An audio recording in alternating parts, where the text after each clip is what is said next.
Hi friends, ఇవాళ మా కోడికి బాతుగుడ్లు వేద్దాం అనుకుంటున్నా. ప్లాస్టిక్ బొచ్చు అయితే తీసుకున్నా. మన ఇంటికైతే ఉసుకుంది ఫ్రెండ్స్. ఆ ఉసుక తీసుకుందాం ఈసారి అని ట్రై చేద్దాం. ఉసుకతో ట్రై చేస్తున్నా.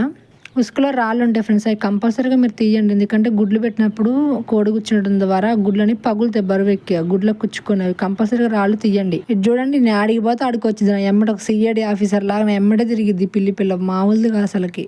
ఫైనలీ ఫ్రెండ్స్, ఆ రాళ్ళన్నీ అయితే నేను ఏరేసాను, పడేసాను. ఆ ఉసుకుని ఏం చేస్తానంటే ఫ్రెండ్స్, మీరు కొంచెం లోనకి కొంచెం లొడకాలుగా ఉంచండి. ఎందుకంటే గుంటాలు ఉంచితే ఏమిటంటే గుడ్లన్నీ ఒక దగ్గర స్టేబుల్గా ఉంటాయి. మళ్ళీ ఏమైందంటే గుడ్లన్నింటికి వేడి అనేది కంపల్సరీగా వచ్చింది.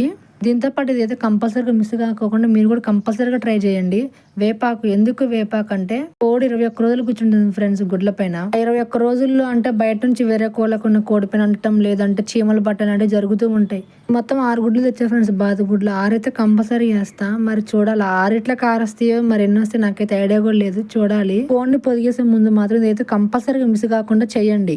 అదేంటంటే మీరు కోడికి ఎన్ని గుడ్లు అయితే వేద్దాం అనుకుంటున్నారో ఆ గుడ్లన్నిటిని తీసేసి ఒక బకెట్లో నీళ్ళలో ఉంచండి. ఉంచినప్పుడు ఏమవుతుందంటే ఎన్ని గుడ్లు అయితే మునుగుతాయి అన్ని గుడ్లు కోడికి వేయండి. ఒకళ్ళకి కొన్ని తేలితాయి గుడ్లు. ఆ గుడ్లు మాత్రం కోడికి వేయమాకండి, ఎందుకంటే అవి పిల్లలని చెయ్యవు అసలుకి. అందుకే కోడిని పొదిగేసే ముందు అయితే కంపల్సరీగా ట్రై చేసి అయితే చూడండి ఫ్రెండ్స్. ఫైనల్ అయితే కోడిని అయితే పొదిగేసా. Okay, bye bye.